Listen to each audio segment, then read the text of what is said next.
Biz soralım.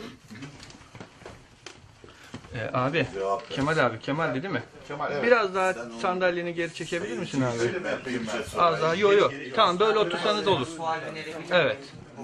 Ben size bir sual önerebilir miyim bu hususla alakalı? Oranın yıkılmasıyla alakalı güzel bir video izledim de şimdi tüylerim diken diken oldu. Yerden ilk patlama geldi dediler ya. Yerin altında belli bir yerde nükleer bir patlama olduğuna dair bir 5 dakikalık bir video belgesel izlemiştim de. Onunla alakalı Termomite. Onu inceleyen başka bir profesör arkadaş var. Danimarka'dan sonra ayrı bir Şimdi konu. biz bunun Bunun müşavirelerini yaşadığı şeyleri anlat. Nanotermomite diye bir patlayıcı madde var. Doğru. başka görüşler de olabilir. Tabii. Evet. Çekiyor musun? Evet üstadım. Şimdi Beyefendiyi tanıtsak önce. Recording, yes. I'm a wife to record. Ha, hanım da diyor şey yapsın diyor, kayıt etsin. Hanım da burada, hanım da burada. Okay, ya ona da bir yer verelim. Gerçi biz bir kopyasını da hemen çıkartıp verebiliriz de yani kaydetmeden. Come here.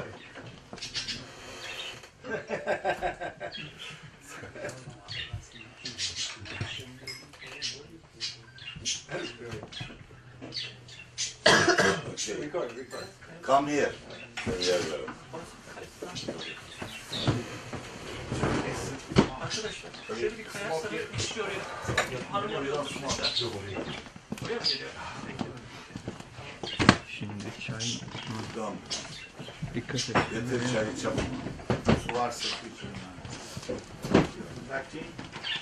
No tea? You don't want any tea? Vay. You don't drink what you like in coffee or water? She drinks coffee. Water, su içeyim ben. Peki bir bardak. Bu da şeyde, ekvatorlu hanımı da. Bu lamba kafi mi? Şu an için kafi. Diğerini getirsek koyacak yerimiz pek müsait değil üstadım. Ayarlamak da zor. Bu Peki. kafi. Şimdi seyircilerin vukufiyeti itibariyle ben Türkçe sorayım suallerini. Sen benim sözlerimi ona tercüme et. Onun cevabını da And then I will seyirciler için tercüme et. tercüme edeceğim. Okay. I will translate yours. Okay.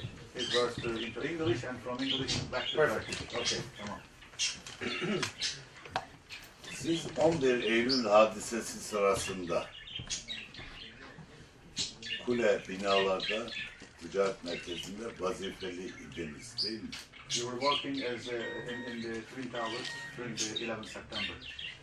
I worked in the building for 20 years. I was the person in charge of all the stairwells of the North Tower. Okay. Ben de Kuzey Kulesi'nde merdivenlerin temizlenmesiyle ilgili olarak da çalışıyordum. Yani merdiven temizliyordum orada. 20 yıldan beri orada çalışıyordum. 20 yıldan. 20 yıldan beri orada çalışıyordum. Güzel. For 9/11, I had the only master key that opened the whole complex. Uçak 11 Eylül'de de bende master anahtar vardı. Ana anahtar vardı. Bütün kapıları açan anahtar bendeydi diyor. Ben orada halkı kapılarını açarak Güzel. anahtar zamanı oldu yani orada şeyler. o halde oradaki patlamanın They call it the key of hope. Bu ümit anahtarı diyor, adlandırıyorlar şimdi bunu da. Şimdi bütün kapıları çıktım yukarılara kadar. Kapılarla açtım. I was donating the key to the museum because I thought it was going to be historical, but I later find out that the government were not going to tell the whole story about what really happened. Ben bunu diyor bağışlamak istedim diyor müziğe ama diyor biliyordum diyor hükümet diyor bütün gerçekleri açıklamayacak birçok şeyi kapattı zaten hükümet diyor. Bu da diyor So I changed my ben mind. aklımı fikrimi This is değiştirdim. historical. Historical key, yes. Yes. Tarihi bir anahtar. Yani birçok kişinin kurtulmasına sebep olan anahtar.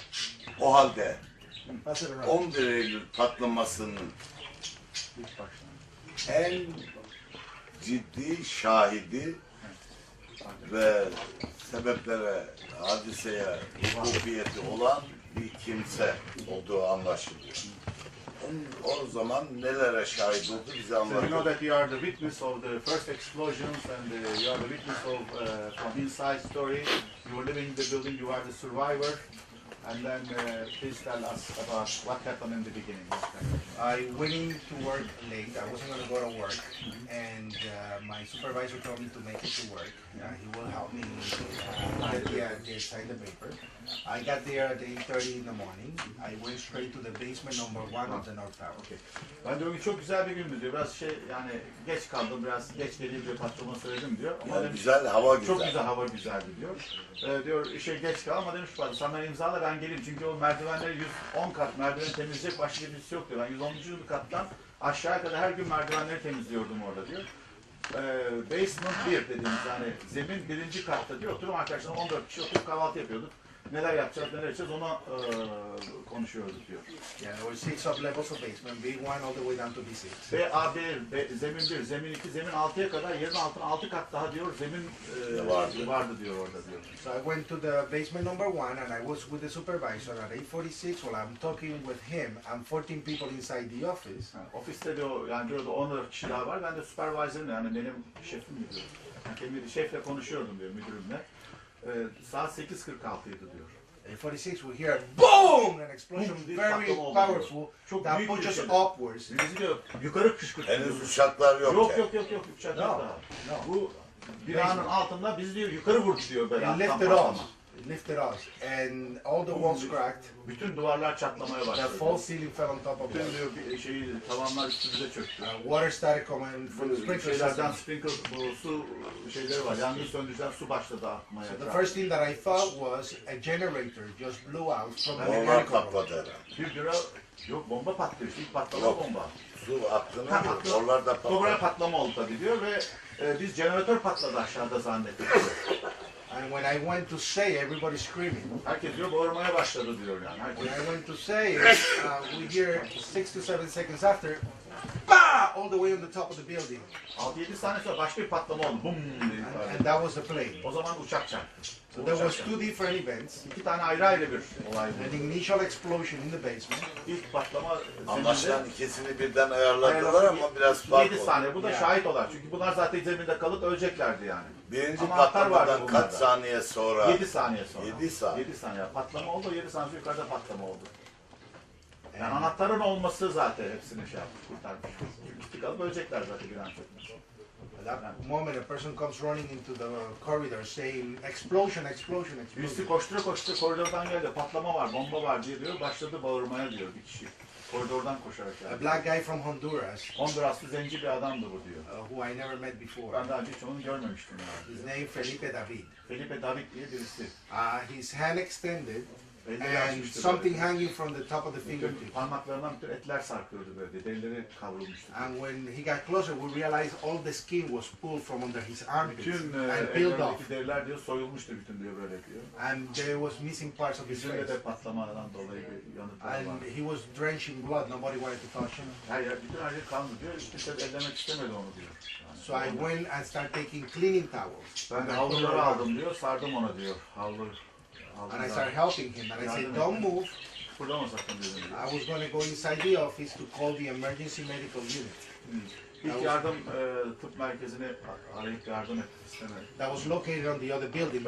Öbür binadaydı o diyor. The Kuzey south tower binası. and the north tower connected through the Kuzey ve basement. güney bina diyor. Alttan birleşiyor. Alttan koridor var arada diyor yani. Kuzey ile güney bina arasında. So when I went to pick up the phone inside the office, boom! Another explosion. Ben diyor telefon almayın başka patlama oldu diyor.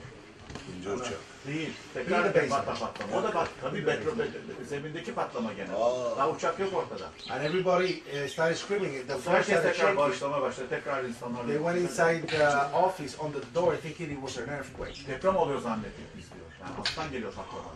And I said, we gotta get out of here. I started screaming, everybody has to get out. Herkes dışarı çıksın diyor. Şey yaptım ben diyor. Yani bağırdık diyor. So I took the burnt man, I put it out on my Yanık shoulder. adamı sırtıma aldım diyor. And I led the whole group of 14 people from the office outside to the loading dock. Bu yükleme kamyonların yük getirdiği bir inişli bir yer vardı. Oradan biz yukarı çıktık diyor. Nasıl söylüyorum? Tümsek değil de bu. Nasıl The entrance were yani aşağıda delivery iniş var entrance. ya. Delivery Nasıl entrance. der Türkçesi onu böyle yokuş aşağı inen bir yer var diyor. Delivery kamyonu. Yani yükleme kamyonların iniş mal getirdiği bir yer var diyor. Biz oradan yukarı doğru ana merkeze çıktık diyor, dışarı çıktık diyor. So I let everybody out, Herkesi çıkardım oradan diyor. and when I get outside, there was an ambulance coming. Ambulans geliyordu diyor karşıdan. I stopped the ambulance, and I put Mr. Felipe inside the ambulance. Felipe'yi ambulansın içine koydum ben. And that's when I hear for the first time, plane hit the building, the plane hit the building. O zaman duydum diyor, binanın diyor uçak tarafından çarpıldığını, uçağın binaya çarptı o zaman diyor. Ama biz aşağıda başka patlamalar duyuyorduk. Adam kurtuldu mu?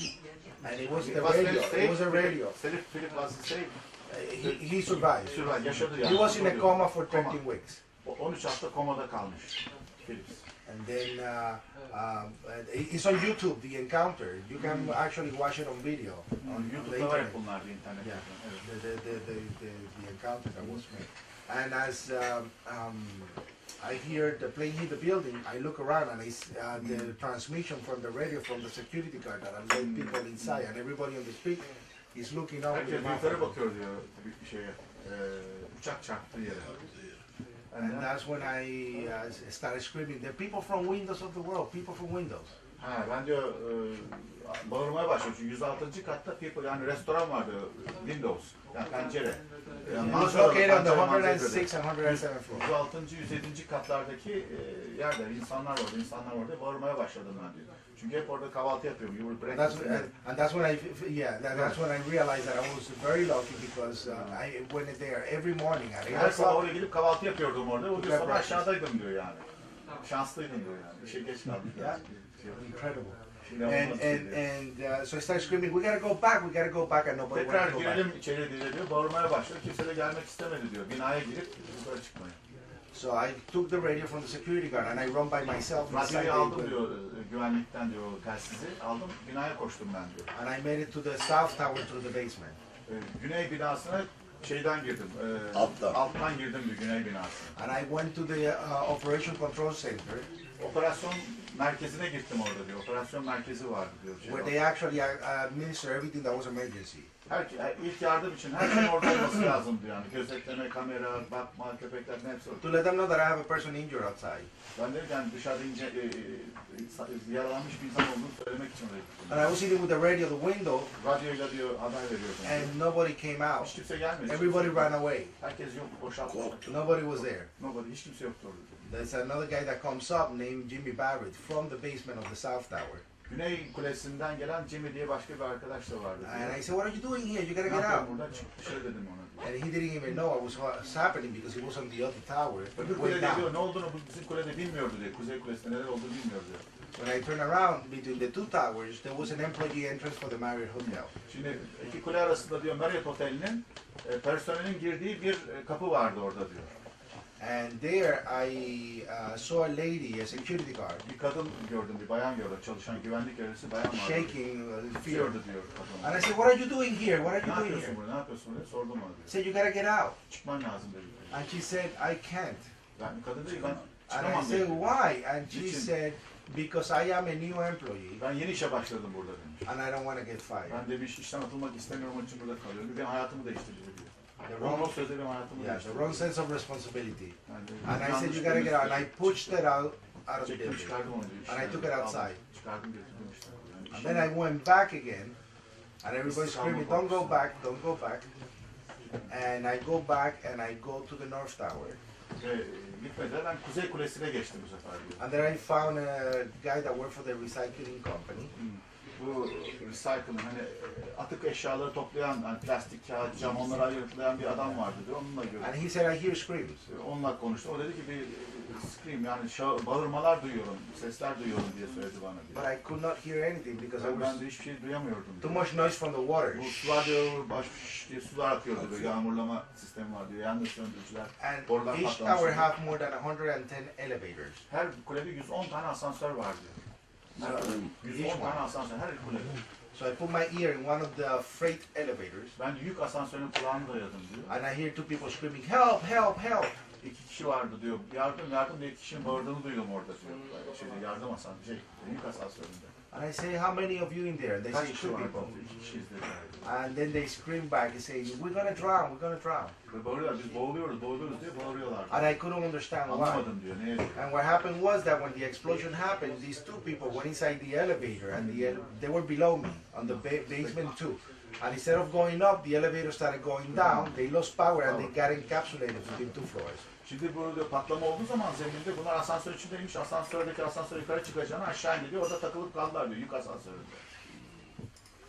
There, all the water from the floors, from the sprinkler systems on the floor, was going down the elevator shaft, and it got to their bellies.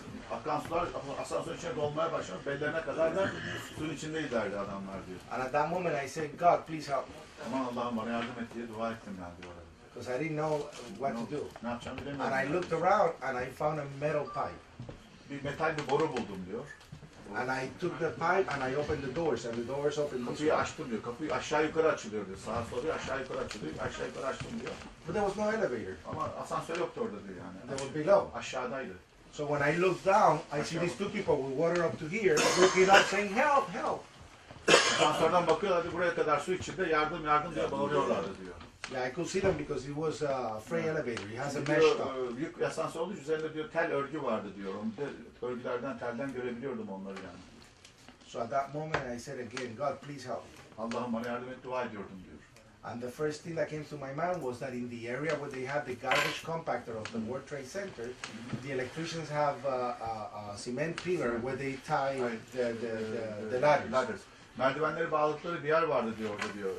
Elektrikçilerin bu lambaları, ampulleri değiştirmek için kullandıkları merdivenler vardı. Orası aklıma geldi benim. Çünkü bir daha edildiği için. But they were always tied up with chain and lock. Her zaman da zincirleniyordu. Çünkü gelen oraya yük aldı, yük getirenler götüren merdivenleri çalmasın diye zincirliyorlardı orada I diyor. was saying, "Allah help me, please." Allah'a yardım, Allah'ıma yardım And et. when I get there, the only one that was not chained or locked was the longest one of all of them.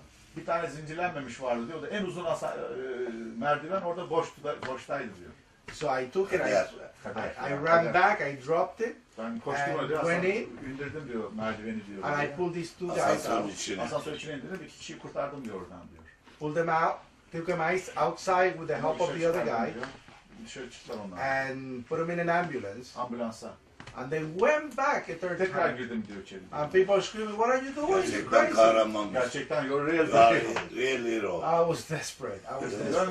Ben şey içindeyim yani, şaşkınlık içindeydim diyor yani. Çünkü yukarıda arkadaşları varmış. Yeah, my friends, my friends. And then there I found a police officer Bir polis geldi diyor. in charge of the canine unit. Ha, bu koklama köpeklerine o üniteye bağlı polis memuru geldi diyor. And he said, "Willie, do you have the key? Do you have the key?" Willy diyor, William anahtar var mı diye bana sordu diyor. And there were 5 master keys. 5 tane master anahtar var diyor binada. The first 4 keys were held by the administrators of the World Trade Center. Bu idarecilerin üzerinde 4 tane anahtar diyor. And tell them that they were trained for egress. Ve bunlar diyor eğitim yapmışlar yani işte yangın çıkarsa bir şey olursa yani kötü durumlarda yani They run away. açmak için anahtarlar bu 4 idareciye vermiş. Hepsi de kaçmış onların diyor. 4 kişi de yoktu ortalıkta diyor. And the reason that I had the key, tell them the story that in 1996, Anahtarın bende olması sebebi de diyor şöyle diyor. 1990'da ben bir ara merdivenden düştüm diyor temizlerken diyor. Orada saatlerce kaldım diyor. Dava açtım.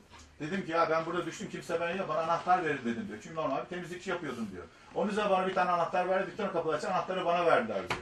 Fakat diyor anahtarın bu kadar hayat kurtaracağını hiç tahmin etmedim. Kahırdandı tüm. Kahırdan ya. From the bad things I was telling for the bad things, the good things come. That's why they call it the key of hope, because nobody expected that. Hiç kimse diyor beklemiyordu ümit anahtarı olduğunu diyor. Anahtar ümit ümit anahtarı. So I say, "I have the key, let's go." And we Ben de made it anahtar to hadi the gel lobby. dedim diyor. We went up the lobby, Lobiye çıktık biz diyor.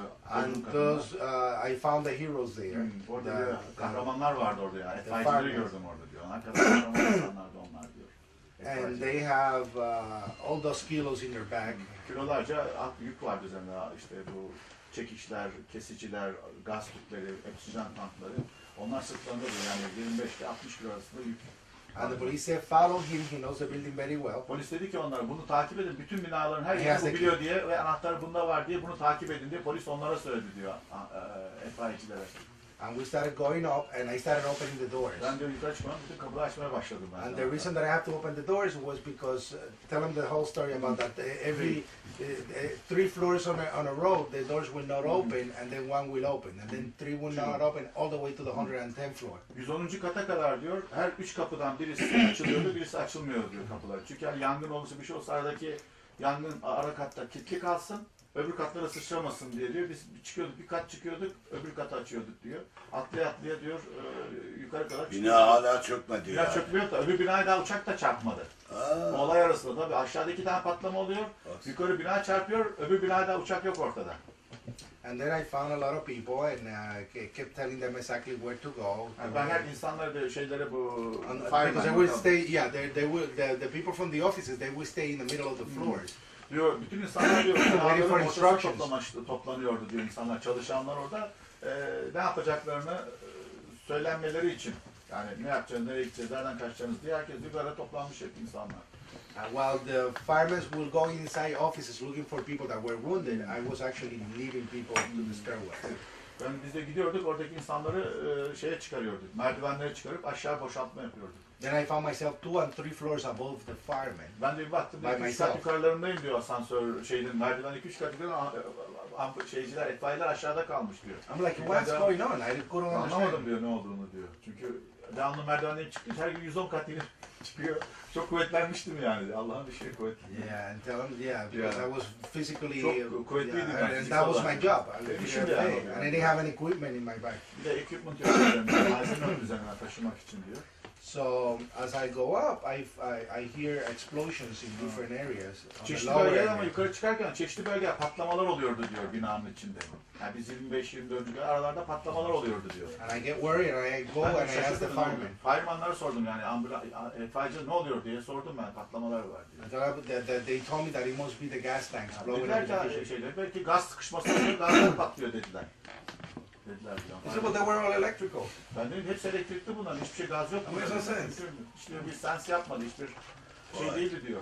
So I basically continued until they told me that there was a man on a wheelchair Yani on the 27th floor. tekerlekli sandalye bir adam var. 22. katta tekerlekli bir adam, sandalyede adam var. So I told the firemen, and they told me we'll make it over there and we'll help them. 27. kata gidelim dediler bunlar diyor o zaman. O adamları kurtaralım. 27. kata kadar. We made it to the 27th floor, and when I opened the door, those firemen, they all collapsed on the floor because they didn't have any Kapıyı more açtım ben de. force. Yürüyüşe bütün diyor ambulans, şeyci, etfaiye hepsi diyor yıkıldı kaldı yerlerde. İnşallah çıkardı. Takatları kalmış, güçleri kalmış. 27 kat, üzerinde 25 kiloyla 50 kilo arasında değişen yüklerle o kadar merdiven hiçbir çıkıyor. asansör çalışmıyor. Hiçbir asansör çalışmıyor. Merdivenden çıkmışlar 27 kat bunlar. Ama arada hep patlamalar vardı diyor yani. It was 27 Devam floors. ediyor. Devam ediyor patlamalar tabii. They were very tired. Çok yorgunlardı onlar diyor. And when I saw that, I was very surprised because, again, you know, I didn't have any equipment in my bag, Ben so de I hiçbir was ekipman ready to yoktu, continue. hiçbir malzeme yoktu. Ben de koşuyor çıkıyordum yani yukarılara kadar diyor. And the police officer said, Willie, do you know this floor? Polis de bizde diyor. Dedi ki William demiş bu katı biliyor musun sen? Yani nerede ne var? And that's when I said, yes. Biliyorum tabii dedim. He said, where can I find water? Su nereden bulur dedi bana diyor. He said, well, on the opposite side of the office, there's a water vending machine with a bottle water. Ha. Bu şişe sular olan bir para atıp makine var diyor. Para atıp su alacağına bir makine var diyor. Binanın yani o büronun arka tarafında. And he said, let's go. I said, oh, I have no money. ben de para yok. Para düşüyor, para atıp şey alacak yani. So we make it, Zafiyete bak. we make it in front of the machine, Demiş yani para yok ki nasıl alalım suları? and the police with the boot start breaking the glass. Polis diyor tekmeyle herif diyor suyu çıkarmaya başladı oradan. And I was like, oh, you're breaking the law. Tabii hukuku çiğniyorsun, kanunu çiğniyorsun dedim ben ona diyor polise. I'm getting out of here because I'm the Puerto Rican. They're gonna blame me. Ben de bir Porto Rico'luyum, suçlar var burada. Camı kırpın. I'm getting out. Ben de bir gideyim. Ya. So he said, no, help me. And I looked for Bana garbage dedi, can. yardım et dedi. Ben de çöp tenekesi buldum. bir And tane. we filled it up with water. Bu suları doldurduk içine diyor. We gave it to the fireman, Ambulans, itfaiyecilere verdik. and then I saw a fireman using the phone. Böyle bir ambulansçı vardı diyor, itfaiyeci şeyi kullanıyordu. I said, telefon oh my God, I kullanıyordu. have to call my mother Ben de annemi arayayım dedim diyor. Anneme geldi aklıma diyor. to let her know there's an accident. Bir kaza olduğunu söyleyeyim de annemi arayayım diyor. And I called my mother in Puerto Rico, Porto Rico'da annemi aradım ben telefonla diyor. and I didn't know that the whole world was watching this. Bütün dünyanın bu olayı seyrettiğinin farkında değildim ben diyor. Çünkü binanın içinde bu insanlar... How many cameras were there so fast? Kaç tane makine, kaç tane kamera yani. Bir anda hepsi oraya yüklenmiş diyor kameralar. And she's like screaming, leave the building, leave the building. Ve annem böyle ay binadan çık, binadan çık diyor söylüyordu bana diyor. And I said, don't worry, I'm helping these people that they don't know what they're doing. Ben demiş insanlar yardım, bunlar ne yapacaklarını bilmiyorlar. Bu insanları ben çıkartmaya çalışıyorum. And I have the key. Ve bende de anahtar var yani. And the reality is nobody knew what they were doing. Ve gerçek olan kimse ne yaptığını bilmiyordu hani diyor. So she said, don't go to the fire, don't go to the fire. Ateş yangına gitme yani dedi diyor. Demiş annesi yukarı kattaki yangın var diyor. And I said, don't worry, I'm not going to the fire, but it was a lie because I wanted to gitmek go dedim through the diyor. fire to get to help my friends. Ama ben de esasında yalan söyledim ama 106. kata çıkıp arkadaşlarımı kurtarmayı düşünüyordum diyor oraya kadar. Çünkü 200 tane arkadaşım vardı orada diyor. I hung up the phone and I continued by myself because the firemen were on the floor, opening doors up to the 33rd floor. Ben diyor tekrar asansörü itfaiyeciler diyor yorgun olup yerlerde yattığı için diyor perişan olmuşlar yani diyor. Ben tekrar çıkıp kapıları açıp diyor 30. kata kadar çıktım diyor. İnsanları boşaltıyordum diyor. And on the 33rd floor, when I opened the door, everything was it was empty, except for one lady that I Bir tane found on the kadın floor. vardı diyor. Kadın yere yatmış. She was on the floor shaking without Tutuyordu shoes, diyor. Ayakkabısını hiçbir and şey she didn't olmadı. know what to do. She was new in the building, Yeni bir personel, yeni bir çalışandı orada. so she was in shock. She didn't know what to do. She didn't know the drills. So I threw her up. I said, you gotta get out, and I brought her to the stairwell, and there were two guys coming down from the cafeteria, and they said, Willie, can we help you? And I said, yes, please, can you take her out? Ben de merdiven çıkardım, baktım yukarıdan 2 kişi geliyordu diyor. William demiş, yardım eder misin? Demiş, alın bu kadını götürün dedim onlara diyor. And I saw how she disappeared down the stairwell. Aşağıdan çektim.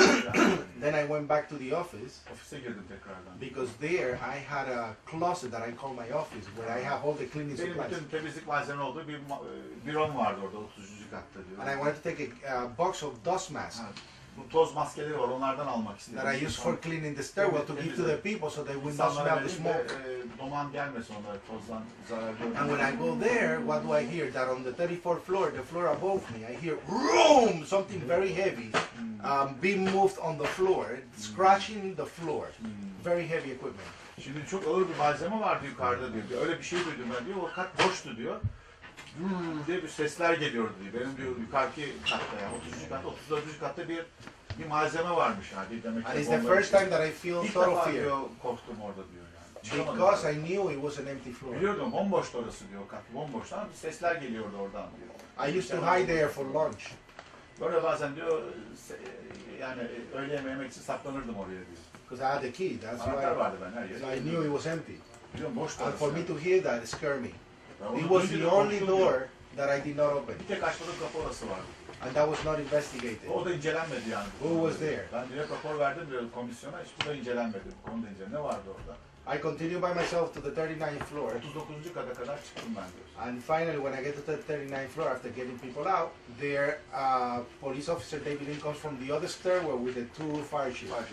David de öbür taraftan yangın müdürlerine de geldi, yangın şefine diyorlar, itfaiyecilerin başlarına da geldi yani diyor. And at that moment, he's telling me, you know, that what was going to be the process of evacuation, the next steps of what we were going to take. When all of a sudden we hear, boom, İkinci bum diye patlama sesi geldi the diyor. other tower. Öbür kuleye uçak çarptı.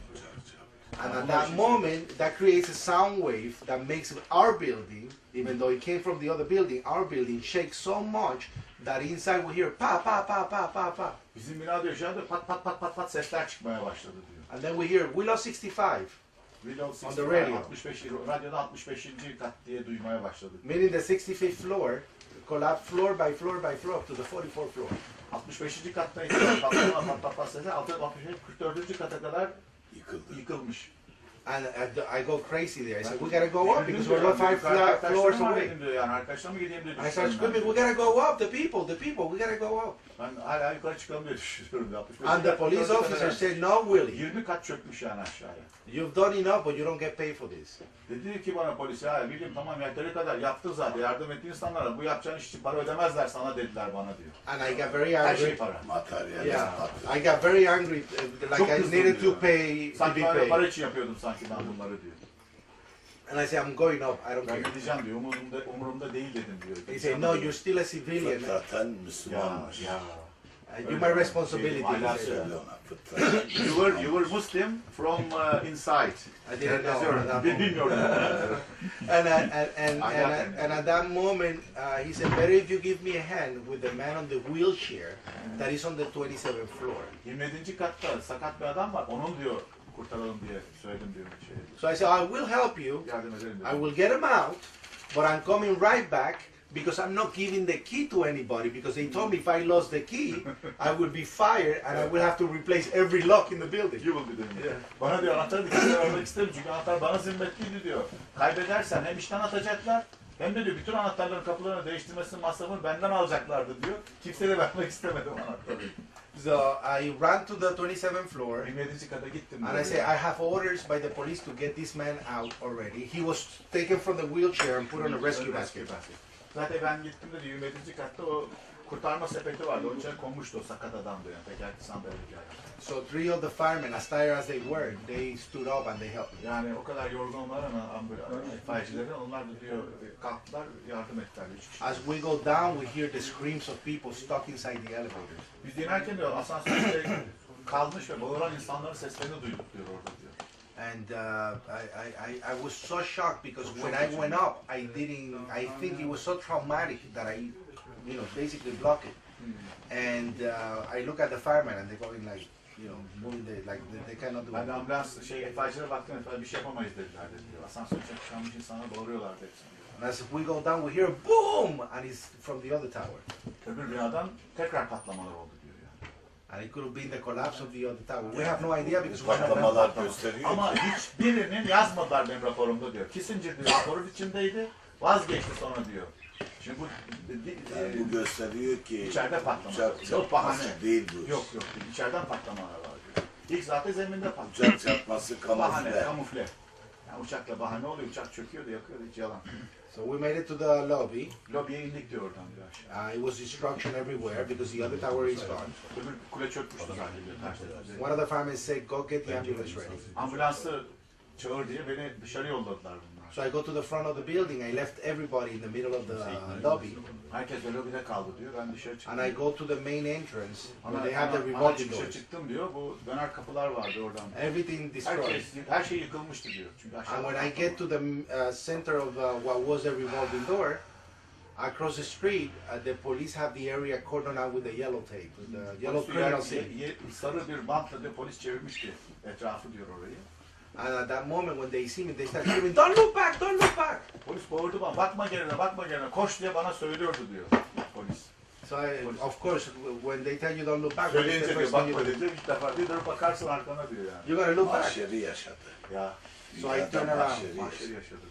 So that's when I You live the day of judgment on earth. yes, oh Doğru. absolutely, Doğru, absolutely. doğru. And at that moment, I turned around and I saw all the bodies of the people that Bir jumped, baktım diyor, bütün de pencere atlamış insanları gördüm diyor. and there was body Her everywhere, yerde vücut vardı. and Her yerde unrecognizable because the impact was so powerful that they exploded. Patlamışlardı bütün vücutlar diyor. And then I started screaming, "Oh my God, what is this? What is this?" Allah'ım Allah'ım Tanrım ne oluyor diye bağırıyor. And then when I lowered my face, Ben başımı indirdim baktım diyor. that's when it just destroyed me. Beni mahvetti diyor. Bir dönüp bakınca başımı birini gördüm diyor. Mahvetti o diyor. That's when I saw that lady that I helped escape from Kaç kişi öldü orada? How many people died there for? over 3,732 people. 3700. But I think it was more. Bunların içinde hiç Yahudi var mı? Was there Jewish in there? Didn't there? Yes. Yes. How many? Like 400. 400 were Jews. Yeah. Really? Yes. Ben duydum ki orada Now the initial rumor that there was no Jews over there. That was Ancak false. Yahudi olmadığı söyleniyordu ama diyorlar 4 tane de Yahudi vardı. Herhalde normal sıradan. But the same thing is that they 4000 Yahudi çalışıyormuş o There kadar. were 4,000 people, Jews were working there. How many Jews were working in the building? Hiçbiri o gün they have Israelis. Israelis Israelis for a vardı. company called Zim.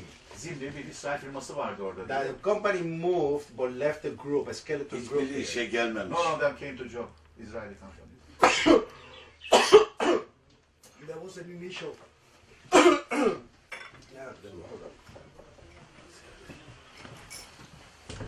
That was an initial rumor, but that a company called Odigo, Odigo diye bir firma vardı. that was a messaging company, sent a message saying not to go to work. Bir mesaj firması vardı. İşe gelmeyince mesaj alıyordu. Odigo diye bir firma. But in reality, Hepsi Yahudi. Yahudi, Jewish. O gün İsrail Başbakanı da Amerika'da olacaktı. O da Bir gün evvel randevusunu iptal etti. The Israeli Prime Minister was going to be there, but he dismissed his appointment one day before. At the same day. Same day. correct, Evet, doğru diyor. correct. Onların haberi olduğunu Biliyor. They know about the event. They Yes. know what's going on. I believe that the government knew beforehand. That Hükümet it was biliyordu gonna happen. zaten bunu diyor. Yahudiler hepsi biliyordu. But why 400 Jews? They were normal Jews then. Not Zionist Jews. Remember that you're from they're normal ones, and at the Ya same onlar time, normal Yahudilerdi yani. Yeah. Öyle hani şey Yeah. olan bir değil yani. Normal Yahudi yani. not Sıradan Israelis, Yahudilerdi. not Israelis. Not İsraili değil yani. Yeah. İsraili değil. And the thing is that you have to realize that also that Uçağın nobody. uçuş Numarası. aslında bunu gösteriyor. Bak sonunda ölüm ve İsrail üçgeni var. That nobody talks about the This is the Muslim proof. brothers that died on 9/11 also. Ama 11 Eylül'de ölen Müslümanlar hakkında kimse bir şey söylemiyor ama diyor. You haven't heard any stories about How the many Muslim Muslims? people that have died. In Kaç there. How many? Müslüm Hani dair kaç bildi tane? yani. We have a prayer place on the 13th floor 30. katta da ibadet yeri var. Namaz for praying. for Muslims. praying. Yeah, for Yani Muslims. 30. katta da namaz For yeri var. Muslims. For Muslims, and nobody has talked Hiç about kimse bir that. şey söylemiyor onun hakkında ama. We had a community, a Muslim Cemaat community. vardı orada. How Yani. many Müslüman- person died in there? We have no idea. Hiç fikrimiz We yok. have no Hiç idea. bilmiyoruz. Ama ölen çok. Çok Müslümanlar. Yeah, This is the proof yeah, of the influence of the Jews. Isn't it? yeah. I saw that. I've seen that for a while. Yeah. Bu da Yahudilerin yaptığına delil. İçeride patlama olmasın. Şimdi bunun söylediğim raporların hepsi de classified oldu yani gizliliğe kondu dedi. Kimse de girip o raporlara bakamıyor dedi yani. Enteresan. I'm talking about your classified reports and Yes. then your opening case against Bush and Cheney. And they offered you to become MP and congressman. You can tell about that. Oh, well, so the lady. So, Ha lady, ha. so the lady, we found the lady cut in half. Take Ben it diyor, o, also. kadın, We o found kadını diyor gördüm diyor. Interesting Yeah. picture. good picture. Good picture. We found the lady cut in half. Ben diyor o kurtardığım kadını diyor orada ikiye bölünmüş halde gördüm diyor. Şey yapmış. So I started screaming. Bağırmaya Oh, başladım diyor. İyi horrible. şuuru bozulmadı. Ya, Şuuru And bozulmadı. at that moment I hear run. ve o kadın çıkan camlar o kadını ortadan kesiyor binanın camları. Ya görünce orada bir kadın bir tek onu tek Peki kesebildim diyor. bu işten sonra nasıl oldu da Müslüman oldu? Says after all this how did he accept Islam? How did he become Muslim? Oh, well, I was from the very beginning. They were started using 9/11 to demonize Muslims all over the world. Bütün dünya üzerinde 11 Eylül'ü bahane ederek Müslümanları kötülemek propagandası başladı diyor. And we knew it was propaganda. Biz biliyoruz propagandaydı bu yani. Biz biliyorduk. İçinde çünkü yaşadığı için olayları. There was too many inconsistencies, especially when they talk about Mohammed Atta being on a topless bar the day before of Yani hijacking the Muhammed var plane. diyor topless bu üstsüzler hani çıplak He kadınlar. said, no Muslim will do that. Hiçbir Müslüman öyle bir şey yapmaz diye düşündük biz de. Yani Müslüman gidip de içki içilen, eğlenen yerlerde ne arasın Müslümanlar diye. So that didn't make any sense. So we Sen knew that. hiçbir şey yani kafamızda öyle. Çünkü Müslümanlar görüyorduk orada namaz kılıyorlardı falan diyor yani 30. katta şeyde falan. And the Cemaat issue vardı. that they identified these people right away. Hemen değil insanları da buldular ya uçak kaçıran. They already have the pictures on the next Fotoğrafları vardı, newspapers. gazetelerde They resimleri got 16 vardı. pictures O already. evvelden hazır. Everything was prepared. Yeah. So I was actually going around the world, and I was Dünyayı actually dolaşmaya başladım. talking that that you could not demonize Muslims, Yani and Müslümanları suçlayamazsınız bu işte. that's how I got invited to Malaysia. Malezya'ya davetler beni diyor. Yahudilerden korkmadım. Did you afraid of the Jews? No, No, no, I was afraid more of the people in the White House Ben Beyaz Saray'daki adamlardan daha çok korktum yani. than anybody else. Ama bunu Because they made me national hero. Çünkü beni halk kahramanı yaptılar diyor yani. Bütün televizyonlarda, gazetelerde milletvekili teklif ettiler, kongre üyesi paralar teklif ettiler. Film yapalım senin adına, kitaplar yazalım, şey yapalım böyle. Ben baktım diyor yani bu işler boş iş yani. Ben gerçeği anlatınca benim de hepsi diyor yasaklanmış. Bunun üzerine ben gerçeği anlatmak üzere dünyayı dolaştım diyor. Bir de halk kahramanıydı. Herkesin gözü benim üzerimdeydi. Ama bu yani. gerçekleri devlete kabul ettiremedi. Ettiremedi. Hepsini yasaklandı diyor. Gizlendi, gizli dosya haline kaldırdılar diyor yani. And they have gone an extreme effort to try to discredit me all these years. Bütün yıllar adına hep diyor böyle adımı lekelemeye çalıştılar benim diyor. And my reputation and the work that I have done for the Ben business. ne iş yapıyordum hani ona kötü işte merdiven temizliği bilmem ne diye alay ediyorlar. Because I keep talking. Ben devamlı konuşuyordum ama bu işte diyor. And so I went to Malaysia and then went to Mahathir Mohamad. Mahathir Muhammed'le tanıştım orada diyor. And he was such a wonderful. Bu To Mahathir. Malezya Başbakanı Mahathir Muhammed. a great humble man, and Mütevazi bir adam he yani. invited me to his Saraya davet etti beni diyor. Palace. And there I met a lot of the scholars, Çok alimlerle tanıştım orada diyor. and I started asking questions. Ben o zaman soru sormaya başladım İslamiyet'le ilgili. And the incredible part was that nobody told me you have to be a Muslim. Bana da çok ilginç, hiç kimse bana gel Müslüman ol demedi yani. They were giving me answers and Teknik answers and ettiler yani answers. diyor. So whatever I asked, Ne they gave me sorsa answers. hepsinin cevabını alıyordum ama diyor. Aklımdaki soruları. And because I was on every television show Her in televizyon Malaysia, programa çıkıyordum Malezya'da. you know, I was very amazed how this community, we're talking about the people on the street, will stop me and kiss my hands and say, Allah, bless your hands, you know. Allah senin elini yani kutsadı. Yani Allah senin nasıl söylüyoruz Türkçesi ama yani takdis değil, o Hristiyanca bir kelime oluyor da yani Allah mübarek bir el kıldı yani. Bu anahtarla insanları kurtardı filan diye. Elimi öpüyorlar. Hayra vesile oldu diye elimi öpüyorlardı. And I was just like so shocked. But before you went, they were telling you that you told me before that if you go there, the Muslims are terrorists. They will Oh kill yeah, you. yeah, yeah. You told about that as When I was going there, I put a press release, Ben bir basın toplantısı yaptım Malezya'ya gitmeden önce. and I got a call from the State Department. Hükümet diyor, State Department, devlet tarafından bana Mr. Rodriguez, don't go there. Rodriguez gitmedi oraya dediler bana. Yeah, I say, why not? He said, because they're Muslim, they're Çünkü gonna onlar kill you. Müslüman, seni öldürürler dediler. He said, why would they kill Niye me? öldürsünler beni? Bunlar Müslümanlığı itham edecekler. Ben şey yapacak, evet. Buradan aksine bir görüş. And I say, I have to dışarıdan go. gelmiyor. I say, I have to go because that's the second community most affected because of 9/11. 11 Eylül'de en çok yani zararı uğrayan toplumlardan birisi de Müslümanlar diyor. Demiş şey yapmış. And I was so glad because I received more love, more respect, more dignity, more attention from those Muslims that Müslümanlardan diyor çok ilgi gördüm, çok merhamet gördüm, çok yakınlık gördüm, çok sıcaklık gördüm. I got from the government. Hükümet, Amerika hükümetinden daha fazla saygıdeğer şeydi o. Bir ara öldürmeye de kalkmış. Onu anlatacağım sonra şeye. Yani So that's when I başka started bir searching. bakmadı. That's when I started O zaman searching. araştırmaya başladım yani İslamiyet'i diyor. And then after I went to the Global Peace and Unity Conference in London. Londra'da Global bu toplantı oluyor her sene Kasım ayında. Oradaki toplantıya geldim diyor. Uluslararası İslam Konferansı'na geldim diyor. I met Sheikh Yusuf Estes. Yusuf Estes'le tanıştım orada diyor. Şeyh Yusuf Estes. Bu Nakşi, bu Yusuf Hamza var ya onun bir şeysi Nakşi. Şeyde oturuyor. He used to he used to be a priest from Texas that became a Muslim. Yani Texas'ta Müslümanlık hareketi. papazdı diyor bu diyor. Müslüman oldu şey. Buradan birisi versin. And that's when I took Shahada. O zaman şehadet ettim ben diyor ya. Kolombiya'ya gidiyor orada öldürmek istiyor FBI bunu. Oradaki hükümet üstüne atsın diye. Onu da soralım tabii. Yani o hükümetle arasını bozmak için. Şimdi we talk about Colombia, you know they wanted to kill you and then they were protecting you. No, Venezuela. Venezuela. Yeah. And then The government gave me five bodyguards. bodyguards. Yes. Şimdi Venezuela, you can tell about I will translate that. I was staying in Venezuela in a hotel and doing interviews, and I get a call from the manager of the hotel. He said, Mr. Rodriguez, come to the front. And I go and he said, you know, the reason we called you is that something really strange happened. Çok ilginç bir şey oldu diye seni çağırdık buraya. A guy came here and identified himself as an FBI agent. FBI ajanı olduğunu söyleyen bir adam geldi buraya diyor. And requested the list of all the guests at the hotel. Bütün otelde kalanların listesini istedi. Benden demiş.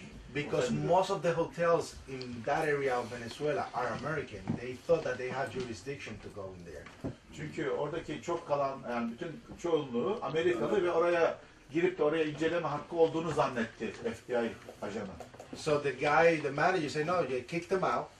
You have no jurisdiction here. Hiçbir hukuksal hükmü yok burada diye onu attım ben otelden diyor. And I said, what does that have to do with me? Benimle ne alakası var He bunun? said, because you're the only one. This is a beach hotel. Everybody's in shorts and bathing suits. You're the only one doing interviews with a suit and a tie. Bir tek diyor sen kravatla burada röportaj yapılan sen vardın diyor. And you're the only one talking about 9/11. 11 Eylül'de ilgili konuşan tek sen varsın burada. So I got scared and korktum ben bunun üzerine diyor. And I went on a radio Senin show. içinde bu diyor. Tabii. I went on a radio show Radyo programa çıktım diyor. that was national, and I told the story because Hikaye I was anlattım scared. diyor ne olduğunu diyor devlet radyosunda. And then I get a call, and when I get the call, it's a call from the palace. Cumhurbaşkanı Caracas. sarayından aradılar beni, Caracas'tan diyor. Aradılar bu konuda. inviting me to go to the palace. Beni oraya saraya davet etti diyor Venezuela'da. So they already have arranged airline ticket. They already have arranged for me to be picked up at the airport. Havandan alınmam bir şeyimi ayarlamışlar diyor. Caracas'a çağırdılar. So I get to Caracas Caracas'a geldik biz. and I get to the National Assembly Palace. Bu milli toplantı yani milletvekillerin toplandığı şeye geldi. Meclise geldi. This tall guy Büyük bir uzun boylu bir adam. received me at the entrance, and later I find out that it was Nicolás Maduro, the chancellor of foreign relations, Yani yabancı dışişleri like minister of foreign relations. Dışişleri Bakanlığı bir görevlisi. The Greek? Huh? No, he's Spanish. İspanyol. Yeah, he's the second man in power. He's Chavez and him. Chavez'ten sonra ikinci adamdı yani bakanı, hükümeti. And at the time he was the president of the National Assembly. National milli milletvekillerinin millet meclisi başkanıydı. Meclis binasının başkanıydı yani. And he receives me, he gives me a tour through the whole palace. Bana orayı gezdirdi, sarayı falan gezdirdi diyor. And then he takes me to his office. Ve ofisine götürdü beni. Now I'm scared. I'm looking for hidden cameras. Bakıyorum diyor gizli kameralar var. Ben şaşırdım yani ne oldu. Because it's like, I need to talk to you. I was like looking around. Sana konuşmam lazım dedi diyor. And that's when he told me the reason that we call you here Seni ne çağırdığımızı buraya biliyor musun diye bana is sordu. because we heard you on a radio show. Biz de radyoda olduğunu duyduk senin diyor. And we know that you're telling the truth Biz biliyoruz ki gerçeği söylüyordun bu 11 Eylül'le ilgili. because we know who comes and who leaves our country. Bizim diyor ülkemize kim giriyor, kim çıkıyor biz biliyoruz ülkeye giren And we çıkanları. identified that FBI O agent FBI ajanı da biz diyor takip ettik diyor. that was looking for you. Seni arıyordu diyor. We know who it is, Kim olduğunu da biliyoruz onun diyor. and we know that you're telling the real Biz story. diyor gerçeği anlattığını biliyorduk yani diyor. And we're gonna do something for you. Biz diyor sana bir şey yapmak And I istiyoruz. said, whoa, I'm not scared. Korktum. They said, we are going to protect you. You said, Seni why? de koruyacağız dedi. Korumak istiyor. Evet. Why? And they said, we're going to give you a crash course on international affairs. Biz uluslararası bir ilişkilerle ilgili bir ders verelim sana burada dedik. He said, Mr. Rodriguez, we believe Mr. Rodriguez bizden inanıyoruz. that your own government Senin hükümetin is capable to make a hit on you senin hükümetin seni burada öldürüp bizim üzerimize atacak. and blame it on us. Ve bizi suçlayacak diye söyledi bana diyor. And use it as an Ben halk excuse. kahramanıyım o diyor.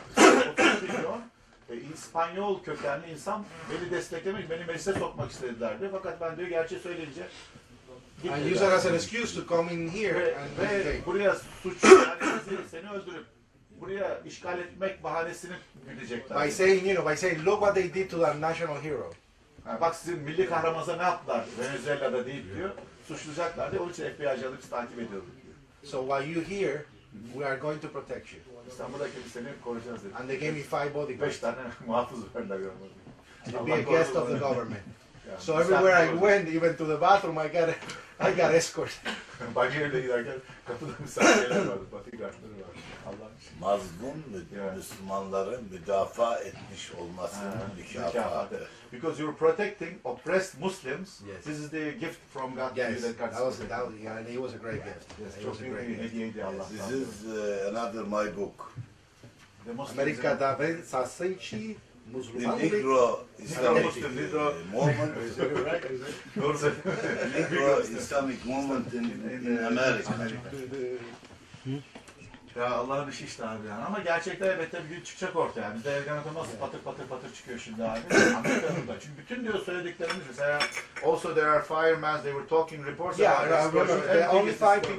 people. You can find my story on the internet. That only 5 people went to Congress to ask for a formal investigation. Biz 5 kişi diyor kongrese gittik. Ciddi bir araştırma yapılsın diyor. Yani 11 Eylül.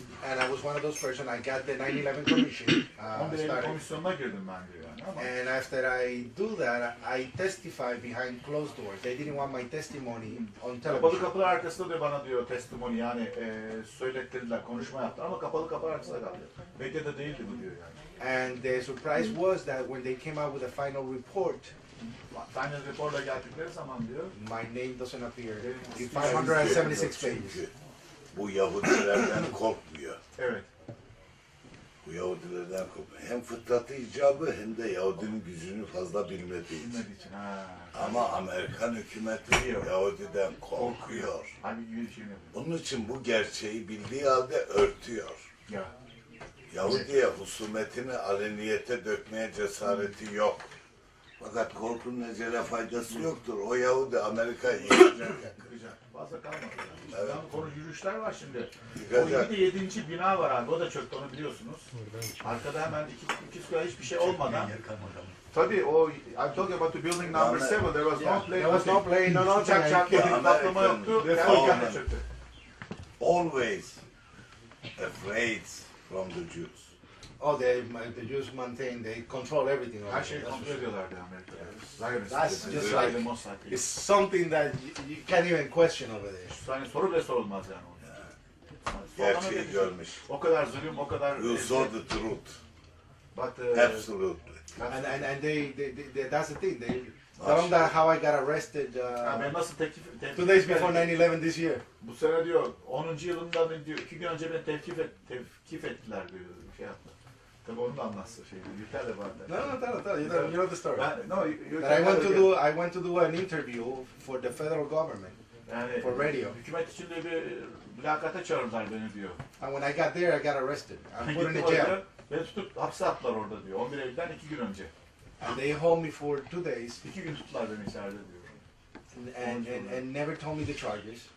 Ne için tuttuklarını söylemediler bana diyor. And it was just to hold me so I would not speak on 9/11.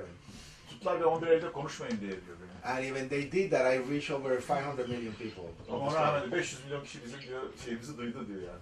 I got newspaper covers all over the world. Bütün dünyanın her yerinde 10. yıl dönümüyle ilgili bütün dünyada gazeteler bu olayı şey yaptı, kapladı yani.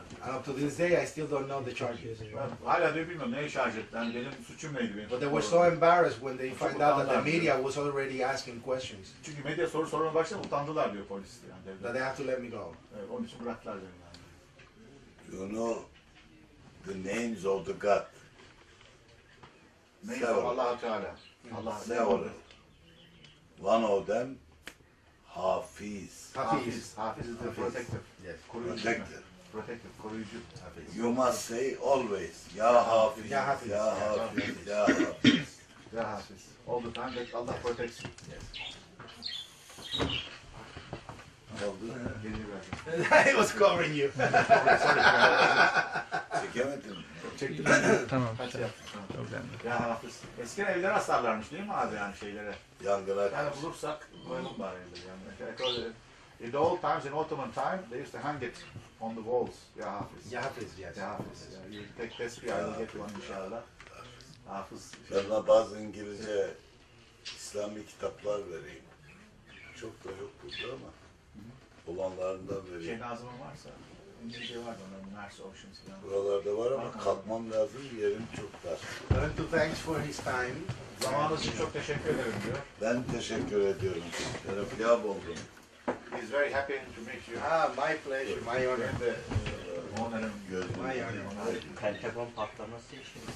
What about the Pentagon? The explosions in Pentagon. Oh no, I don't talk about that because I wasn't there. Ben It orada would be değilim, ben very, bilmiyorum. it would be onu very responsible for me diyor. Ben mesuliyet to be a sahibi oldum. survivor of the towers, Yani- talking about something Yani that didn't ben de happen. başka bir şey konuşmuş olduğum zaman çünkü And that's- yaşadığım olayları And anlatıyorum. that's the Yani power of my testimony. Ah, That ben I don't yani- speculate about what happened. başka on the- şeyler neler oldu diye onu da speküle etmek istemiyorum. Yani. Ben çünkü orada Bilgi değilim diyor. gelmiştir diyor onu. Did you have any information about that?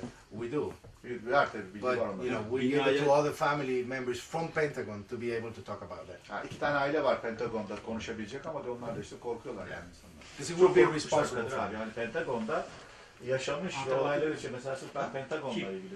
the kid. Lütfen ben. Uçakların içerisinde çok yolcu var mıymış? Bilmiyor işte onlar. Yani çünkü aşağıda bodrum katındaydı. Onları söylemiyorlar yani. You have any information about the plane and the passengers? Yes, yes, yes.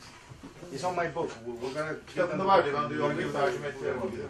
There's so much information. There's so much. Çok bilgi var içinde yani. Böyle şeyler var. So much evidence. It's just like crazy. But Gerçek bilgiler. we're trying. It's 10 years trying to get the truth out. 10 yıldan That's sonra why- gerçek bilgileri diyor şey yapmak istiyoruz diyor yani.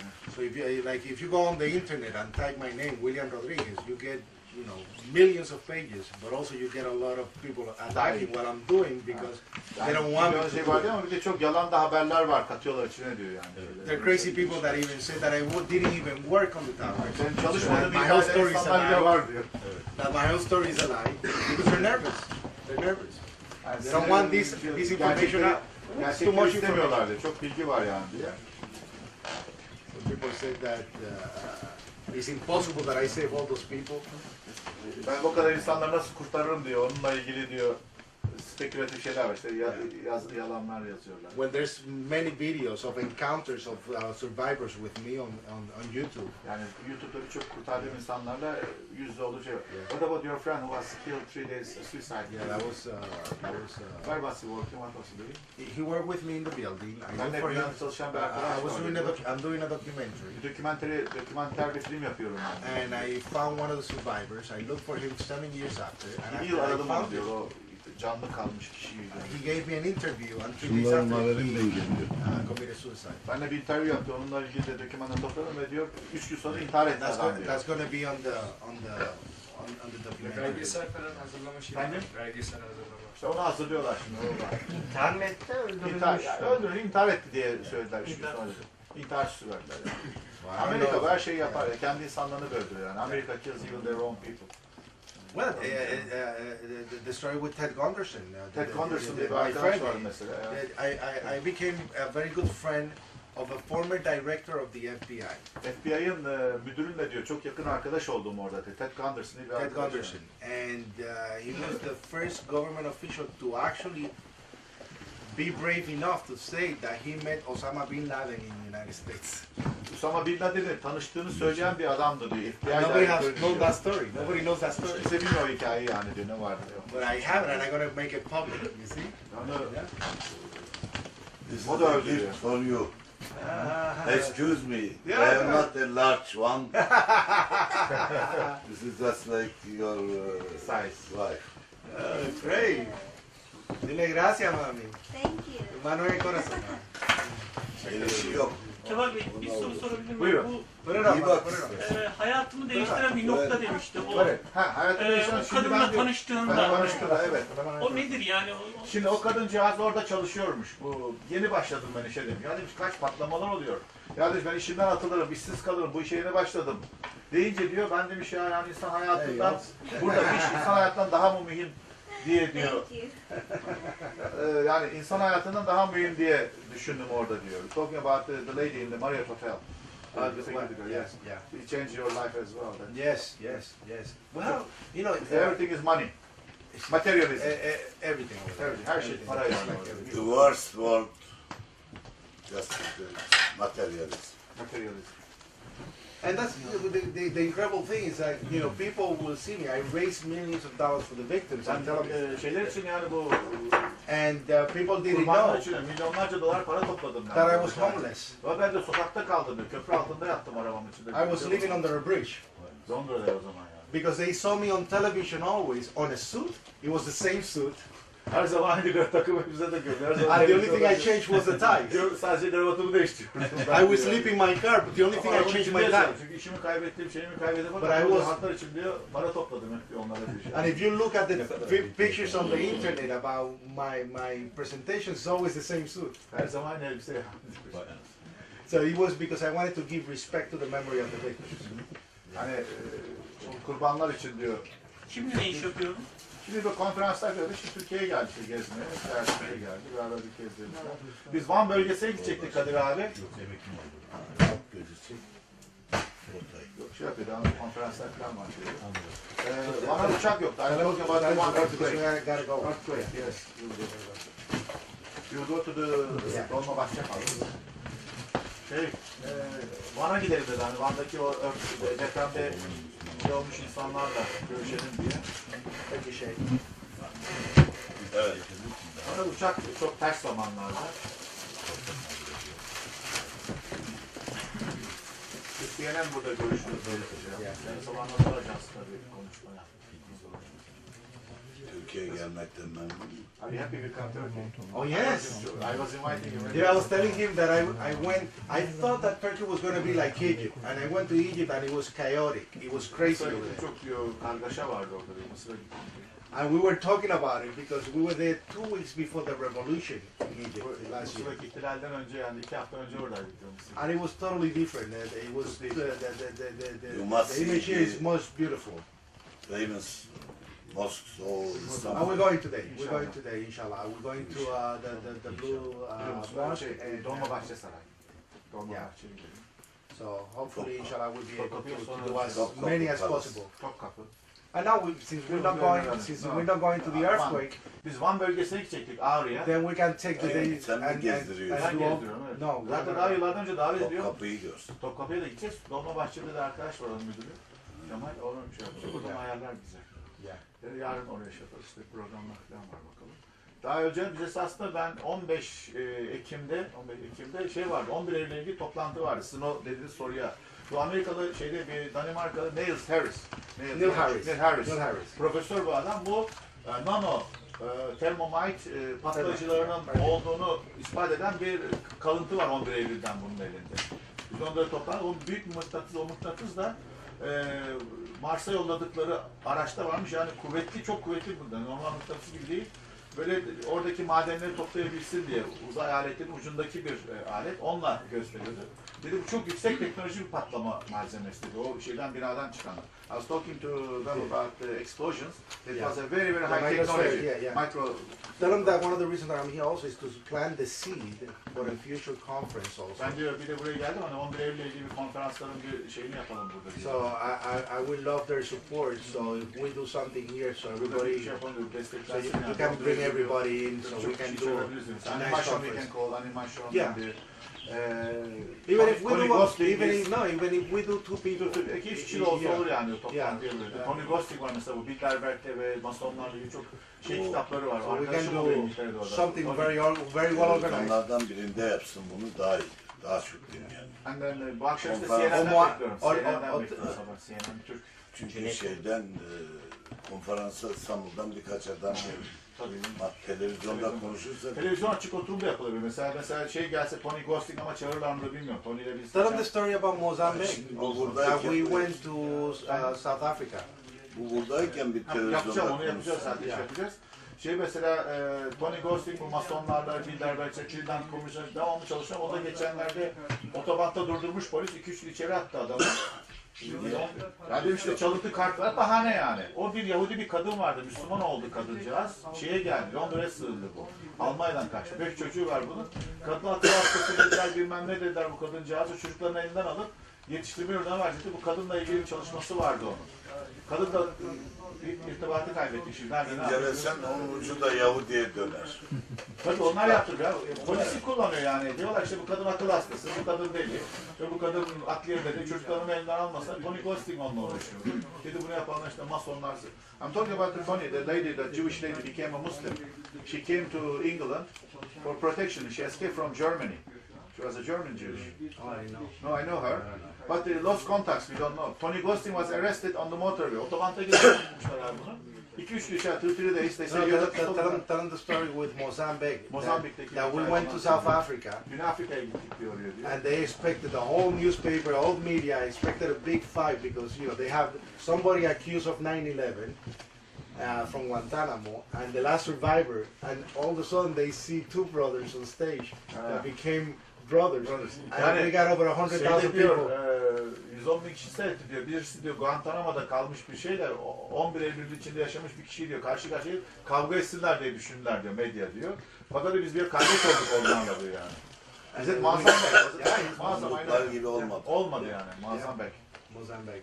And it taught a lot to the media about compassion, which they didn't understand. Muazzam bekliyor. Çok diyor bu şeyler, dostluğumuzla, ahbaplığımızla ilgili çok şeyler, güzel şeyler konuştu diyor. Guantanamo'da kalmış bir arkadaş o şeydi. So we can bring him also. Yeah, O da yani okul açıyordu Pakistan'da. Tanıyorum ben muazzam. Bu işin en güzel tarafı onun İslam'a gelip ahiretini kurtarması. It's the best thing that you became to Islam and you saved your whole your life. Yes. Your other world. Evet. En büyük kazanç. Ama işte öğreniyorum daha diyor yani şey yapıyorum diyor daha şey. En büyük kazanç. This is the biggest earning. The biggest gift. En büyük hediye yani en büyük mükafat bana diyor. Allah'ı ehadiyet sıfatıyla yani ikincisi olmayan tek varlık. You have known God is only unique. Yes. Only one. Yes. Unity of God. Absolutely. Yes. Absolutely. All the other MPs and There the is not the congresswomen second. and the That's millions. nothing. That's Mesela bir nothing. arkadaş daha var. What I met is incredible because, you know, from a janitor that I was, Ben bir normal temizlikçiyken diyor. you know, Allah has put me Allah beni nerelere on, sent me getirdi. to meet prime ministers and presidents of so Bakanlarla, many countries, Cumhurbaşkanı tanıştım diyor. and I never expected to do Hiç that. umut etmiyordum hiçbir şeyim yok böyle. So he has given me a voice. As an Bunlar actor. ulaştı İslam yanında hiç. Tabii. Ulaştı İslam yanında hiç. Çünkü o These are- ebedi hayatın Nothing that, selameti. the other one is the eternal life. Yes. What you are reaching in the life of Islam is this meeting in the world. They offered you Hollywood films and they offered No, you... I say no. Hollywood'a film teklif ettiler, Money, biraz millions. paralar teklif ettiler. Her şey hepsine hayır dedim ben. Gerçeği konuştum yani. Bunun bir arkadaşı var, meşhur da Hollywood artisti. O da aktivist bir adam. Yani I could have been very rich right away with my story, but then that meant I will have to change my story. Ama diyor hikayemi değiştirmem istedim. 10 dakika kaldı ikindi için. He? İkindi için 10 dakika kaldı. Öğle namazı kılmadı. All right. Ondan sonra we go We now. gotta go. Okay. We just Erteledim pray. Üstad. They are going to pray. We just pray. Pray. Okay, we go now. Yani şerleşi adam işte alkolik dediler, bilmem ne dediler, bir sürü yalanlar attı Hollywood'da. Hollywood'da sıfır değil ki ama o destekliyordu bunların bu 11 Eylül'le ilgili. Hemen lekelediler ismini. What was the singer's name? Jackson 5. Yeah, Jermaine Jackson. Jimmy Jackson da Müslüman oldu, onunla da Londra'daydı. O şarkıcı var ya, Jimmy Jackson. Şereful insan bil iman la bil mal ve la bil nesep. Thank you, everybody. Thank you so much. Nice to meet you. Thank you, brothers.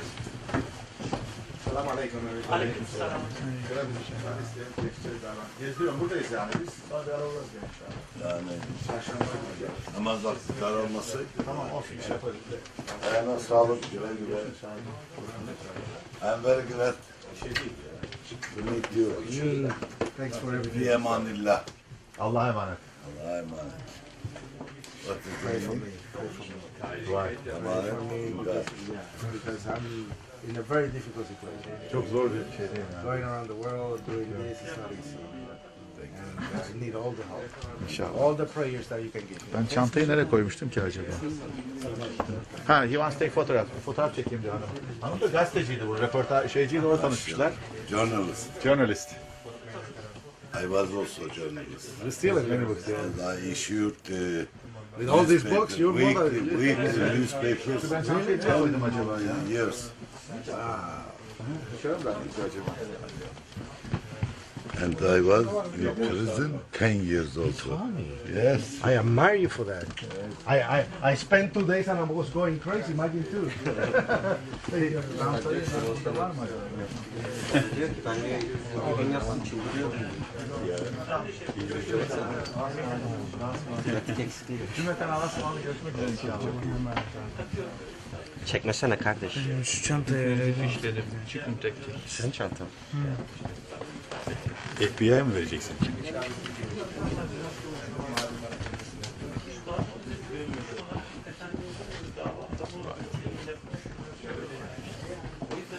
Üstad nasılsın iyisin? Hiçbir şeyler. Eyvallah.